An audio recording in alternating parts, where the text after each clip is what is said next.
에스겔서 16장부터 19장까지를 나누겠습니다. 하나님의 은혜를 배신한 예루살렘과 유다 왕조의 몰락하는 그런 모습을 비유와 교훈과 그리고 애가로 담은 내용이 되겠습니다. 16장을 보시면은 하나님의 은혜가 얼마나 각별하게 예루살렘에게 임했는지 알 수 있습니다. 그러면서 이러한 비유를 하나님께서 에스겔에게 알려주십니다. 태어날 때 피투성이가 된 채 버려진 아기, 즉 예루살렘을 의미하죠.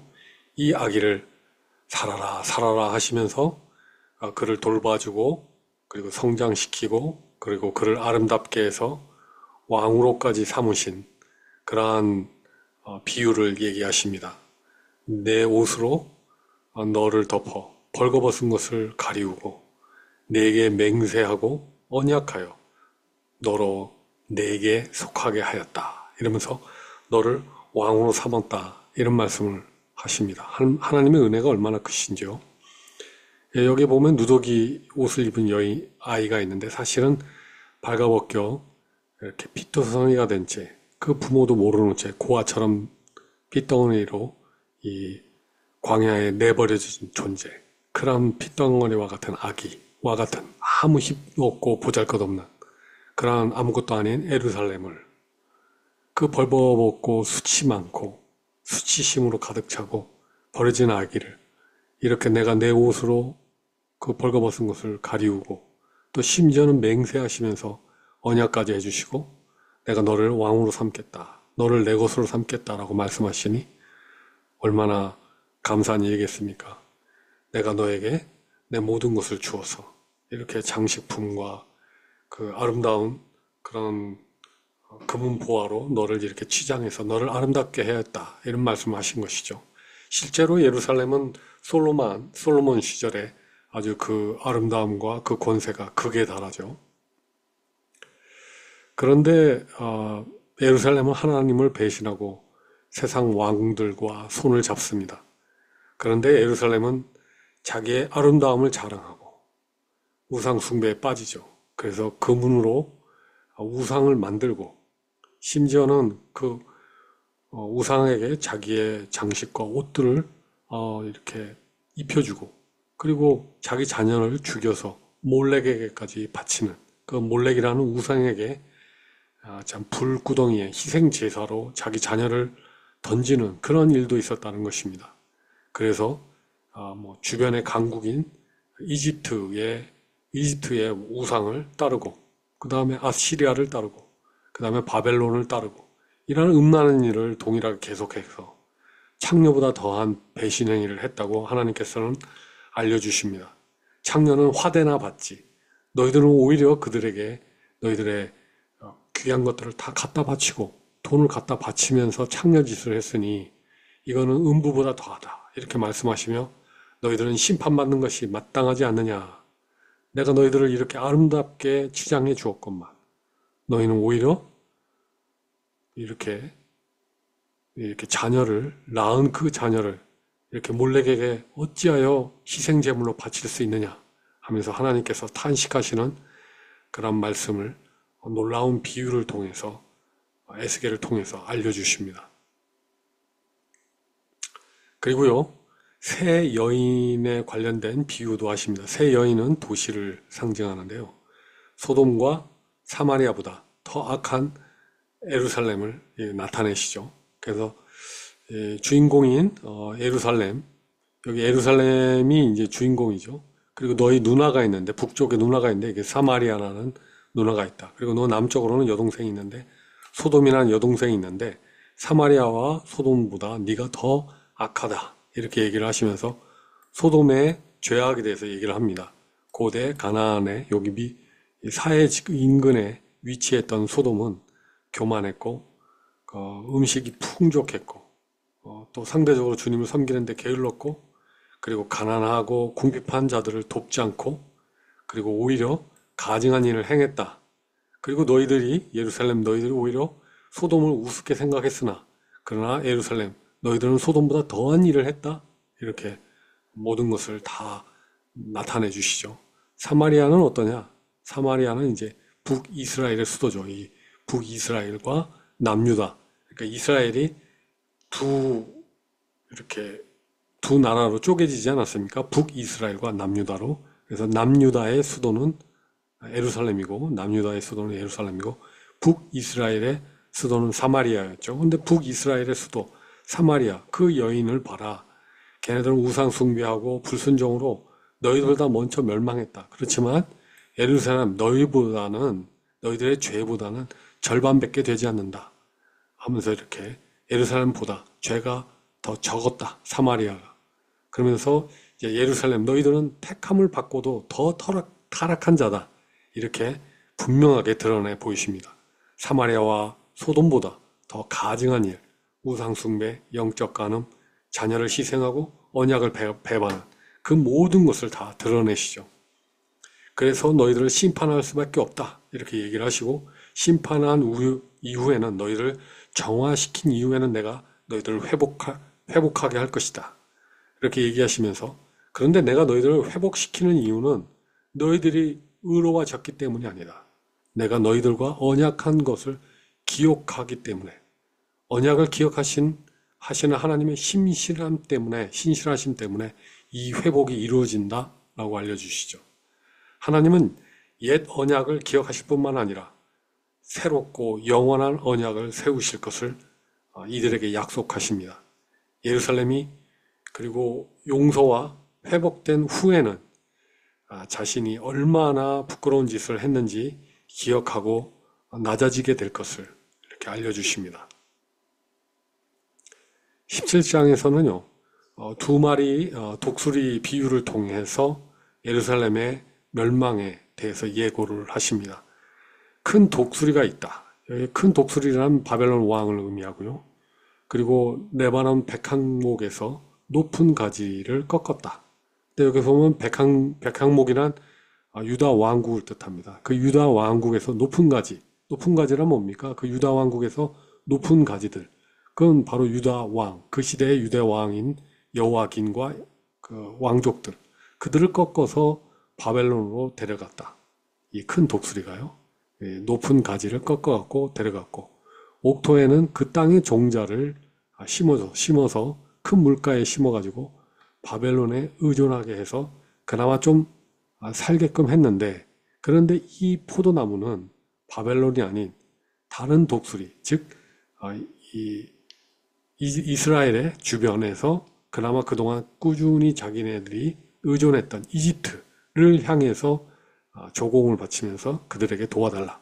이 바벨론으로부터 독립할 수 있게 이렇게 도와달라면서 뿌리를 뻗어 도움을 요청하게 되는 것이죠.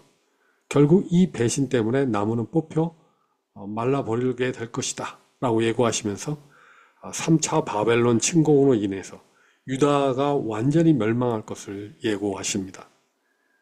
그래서 보시면요, 처음에 이제 큰 독수리가 있는데 이 높은 가지를 이렇게 끊어다가 꺾어갖고 바벨론으로 데려갔다 이렇게 하면서 바벨론 왕은 느부갓네살 왕을 의미하죠. 그리고 여기 높은 가지는 유다 왕 여호와긴을 이렇게 체포해서 그래서 포로로 끌려갔다. 대신에 그 여호와긴의 아버지의 그 동생이었던 시드기야를 꼭두각시로 이렇게 삼았는데 그러면서 물가에 예루살렘 왕으로 시드기야를 꼭두각시 왕으로 세웠는데 그래서 이제 시드기야는 그 언약한 대로 바벨론 왕 느부갓네살이 언약한 대로 초기에는 친 바벨론 정책을 핍니다. 외교 정책을 친 바벨론 정책을 피지만 시드기야가 이제 독립을 원하면서 주변국인 친애굽에게 뿌리를 뻗죠. 그래서 그 다른 독수리에게 자기 뿌리를 뻗음으로 인해서 이제 기존에 있는 그 바벨론 독수리에 의해서 이제 완전히 뿌리째 뽑히면서 말라버리게 될 것이다. 이렇게 예고를 하고 계십니다. 그럼으로써 이제 인간의 왕조, 다윗 왕조는 완전히 실패하나 그러나 이것이 실패한 것처럼 보이지만 메시아를 통해서 하나님 나라가 500년 후에 다시 시작될 것을 예언해 주시죠. 그래서 여호와께서 백향목 꼭대기에서 높은 가지를 취하여 이제 심으신다 라는 얘기를 합니다. 이거는 또 다른 이야기입니다. 그러니까 여호와께서 백향목 꼭대기에서 높은 가지를 취한다. 이건 뭐냐면 다윗 왕조의 왕들 중에 왕을 뽑는다. King of Kings. 여러 만왕의 왕을 뽑는데 그 높은 새 가지 끝에 연한 가지, 아주 튼튼한 가지가 아니라 사람들 보기에는 참 볼품없는 너무나도 연약한 그러한 가지를 꺾어서 이스라엘 높은 산, 시온산에다 심는다 이렇게 말씀하고 계신 거죠. 이것은 연한 가지란 바로 이 이새의 뿌리에서 난 가지, 즉 메시아를 뜻하죠. 그 다윗 왕조, 영적으로 성경적으로 이 메시아 왕국을 세울 것을 약속하시는 것이죠. 그러니까 500년 후에 실제로 예수님이 어린 아기로 태어나셔서 보기에는 흠없고 연약한 그리고 볼품없는 그런 존재이지만 그러나 이 땅을 실제로 다스리시고 왕 중의 왕으로 이렇게 이 나라에 임하실 것을 예언하고 계신 것이죠. 그 가지가 무성하고 열매를 맺어서 아름다운 백향목, 즉 이 가지가 나중에는 아름다운 백향목이 될 것이다. 즉 예수 그리스도 메시아 왕국이 이 땅에 이루어지게 될 것이다. 그래서 각양새들이 그 아래에 깃들며 이 백향목 아래에 깃들며 그 가지 그늘에 거하게 될 것이다. 이 말은 뭐냐면 하나님의 나라가 확장되어서 그래서 이방 민족들이 그리스도를 믿고 그리스도 안에 들어오게 되는 것을 의미합니다. 그래서 그림으로 한번 제가 그려봤는데요. AI를 통해서 한번 그려봤습니다. 여기 보면 하나님께서 왕 중의 왕, 그 백향목에서 가장 높은 가지 중의 가지를 꺾어갖고 이 땅에 심으셨습니다. 그래서 처음에는 뭐 볼품없는 그러한 가지인 것 같지만 그러나 그것이 이 연한 가지가 아주 아름다운 커다란 백향목이 되어서 그 백향목 가지에 여러 각양새들이 그러니까 이방 민족들이 그곳에서 살게 된다는 하나님 나라가 확장되어서 결국 메시아 왕국이 이 땅에서 통치하게 되는 그러한 말씀을 우리에게 예언해 주신 것이죠. 참 놀랍지 않습니까? 어떻게 이런 비유를 하셨을까요? 그리고 18장 1절부터 20절을 보시면 인간의 속담이 얼마나 잘못되었고 하나님의 공의는 얼마나 옳으신지를 오롯이 보여줍니다. 너희들 속담에 이스라엘 속담에 아비가 신포도주를 먹었으므로 아들의 이가 시다. 이게 그림에 보시면 아버지가 신포도주를 먹으니까 그 밑에 있는 아들들이 내 이가 시다. 뭐 이러한 그림인데요. 이것은 조상, 부모의 죄 때문에 자식들이 벌을 받게 된다라는 속담인데요. 이 속담을 반박하는 것입니다. 우리나라에도 이런 속담이 있지 않습니까? 뭐 전생이 있다느니 뭐 전생의 업보로 뭐 현재에 여러 어려움이 있다느니 뭐 이러한 속담들이 있고 그런 이야기가 뿌리박혀 있죠. 그런데 하나님은 분명하게 말씀하십니다. 하나님은 공의로우시기 때문에 이러한 조상과 부모의 죄와 독립되어 각자가 지은 죄만을 처벌하시겠다고 분명히 말씀하십니다. 그래서 아버지와 아들의 죄는 각각 독립적으로 각자가 지은 죄에 대해서만 그들이 향한 행위에 대해서만 벌을 받는다라고 이렇게 말씀하시죠. 20절을 보시면 아들이 아버지의 죄 때문에 형벌을 받지 않을 것이며 아버지가 아들의 죄 때문에 형벌을 받지도 않을 것이다. 이와 같이 의로운 자의 의에 대한 보상도 자기에게 돌아가고 악에 대한 형벌도 자기에게 돌아갈 것이다. 즉 하나님은 공의로우시기 때문에 잘한 자는 잘했다, 못한 자는 못했다 이렇게 말씀을 하시는 거죠. 누구의 영향이 아닌 그 사람 본연의 어떠한 행위에 따라 심판하시겠다. 공의의 하나님이심을 분명히 나타나시고 거기에는 차별이 없다. 공정하게 공정하게 심판하겠다. 이렇게 말씀하고 계신 거죠. 그리고 또 하나는 그 공의로우신 하나님이 그러나 자비의 하나님이심을 또한 나타냅니다. 만약 악인이 돌이킨다면 살게 될 것이다 라고 해서 만약 악인이 돌이킨다면 그건 올바른 행동 아니겠습니까? 그것에 대해서는 내가 인정해주고 그를 살게 해주겠다 이렇게 말씀하신 것이죠. 23절 내가 어찌 악인의 죽는 것을 조금인들 기뻐하랴. 그가 돌이켜 그 길에서 떠나서 사는 것을 어찌 기뻐하지 아니하겠느냐? 그가 돌이킨다면 나는 너무나 기뻐할 것이다. 그에게 참 합당한 그러한 이렇게 심판을 하시겠다. 이렇게 얘기를 하시는 거죠. 그의 적당, 맞게, 공정하게 그를 대하겠다. 이렇게 말씀하시는 거죠. 31절에서 32절. 너희는 범한 모든 죄악을 버리고 마음과 영을 새롭게 할지어다. 이스라엘 족속들아, 너희가 어찌하여 죽고자 하느냐? 나 주 여호와의 가 말하노라. 죽은 자의 죽는 것은 내가 기뻐하지 아니하노니 너희는 스스로 돌이키고 살지니라. 이렇게 말씀하고 계십니다. 죄악의 길을 걷고 있는 사람들에게는 소망이 없습니다. 그런데 하나님께서는 돌이키는 자를 기뻐하시고 그가 잘못된 것을 인정하고 돌이킨다면 그리고 주를 향해 가는 자가 있다면 나는 그를 받아주시겠다. 이렇게 공의의 하나님이시기도 하지만 긍휼의 하나님이심을 또한 분명하게 나타내 보여주십니다. 19장에서는 이스라엘의 통치자들이 이제 어떻게 멸망하는지 그리고 그 멸망에 대하여 애가 슬픈 노래를 지어서 하나님의 탄식과 슬픔을 표현하라고 얘기해주고 계십니다. 에스겔에게 자 이제는 이스라엘의 통치자들이 완전히 끝장날 것이다. 그들은 여기서 망하게 되고 다시는 일어서지 못하게 될 것이다. 그러면서 애가를 지어 불러라.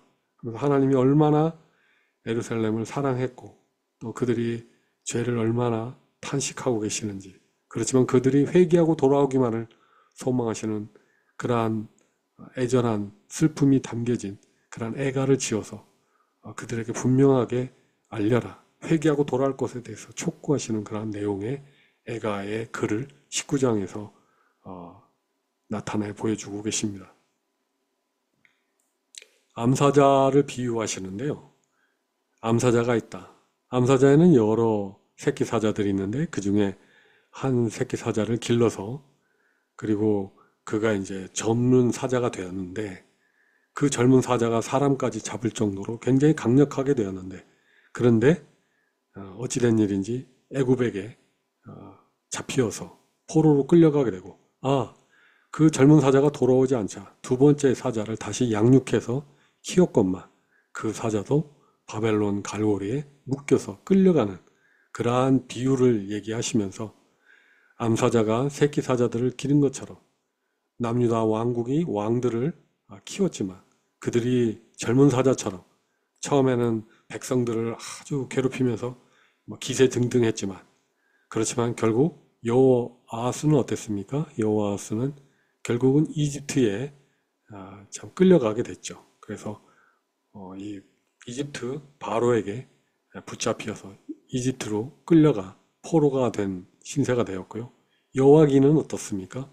여호와기는 참 이렇게 또 다른 사자와 같이 이렇게 갈고리에 묶여가지고 바벨론으로 끌려가는 그러한 참 아픈 결말을 맞게 되는 것입니다.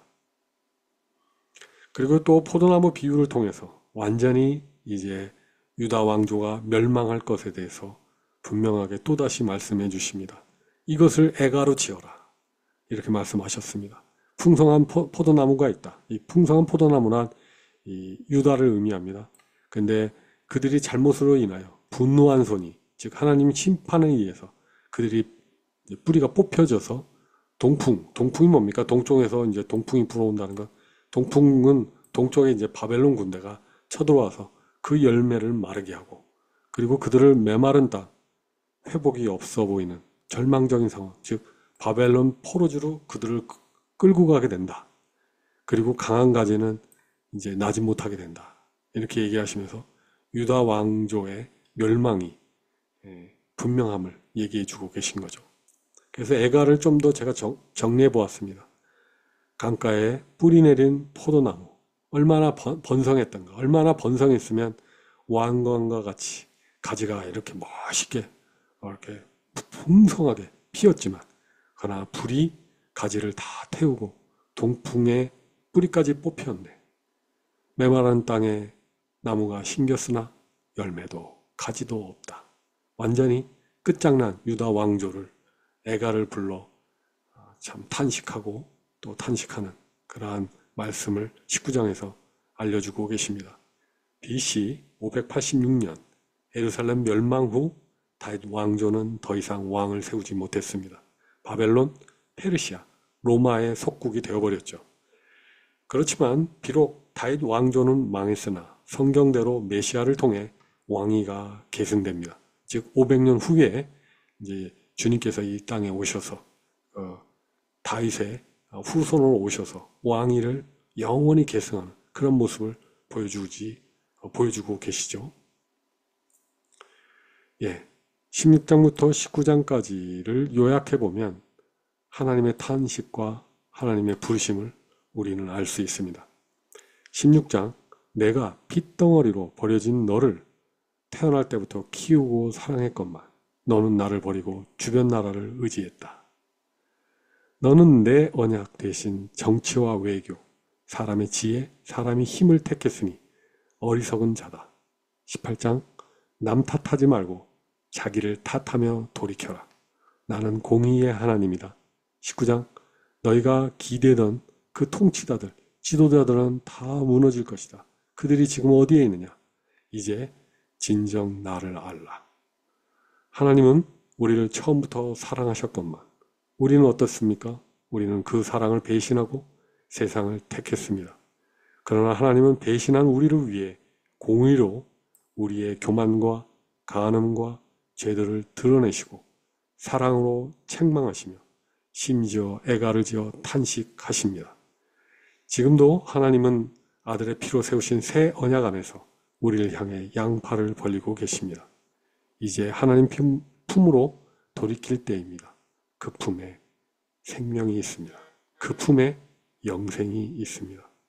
하나님께서 예수 그리스도를 통해서 우리를 의롭다 하시니 그 품으로 우리가 다시 돌아가야 하지 않겠습니까? 하나님은 돌이키는 자를 기뻐하십니다. 돌이키는 자를 기뻐하시는 하나님의 그 크신 긍휼과 은혜를 찬양합니다. 할렐루야!